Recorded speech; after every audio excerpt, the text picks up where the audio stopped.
প্রশ্নের ভিত্তিতে 2 ও 3 নং প্রশ্নের উত্তর দাও। দুটি সংখ্যার অনুপাত 5:6 এবং এদের সমষ্টি 44।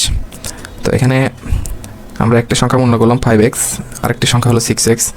তো 5x প্লাস 6x এই দুইটার যোগফল হচ্ছে 44। তাহলে 11x ইকুয়াল টু আমরা পাবো 44, x ইকুয়াল টু 44/11। তাহলে এখান থেকে আমরা পাবো 4। তো বলছে বড় সংখ্যাটি কত? বড় সংখ্যাটি ছিল আমাদের 6x, তাহলে x এর মান আমরা পেলাম 4, 24। এটা হবে হচ্ছে আমাদের অ্যান্সার 24। নাম্বার 3, ছোট সংখ্যাটি 12.5 হলে, ছোট সংখ্যাটি যদি 12.5 হলে বড় সংখ্যাটি কত? তাহলে আমাদের এখানে 5x এটা ছিল ছোট সংখ্যা, এটা সমান আমাদের দেওয়া আছে 12.5। তাহলে x ইকুয়াল টু আমরা পাচ্ছি হলো 2.5, অর্থাৎ এই যে 5 দিয়ে এটাকে যদি আমরা ভাগ করি তাহলে আমরা এখান থেকে পাবো 2.5।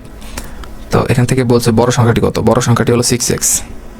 তো 6 ইন্টু 2.5 যদি আমরা করি তাহলে এখান থেকে পাবো হচ্ছে 15।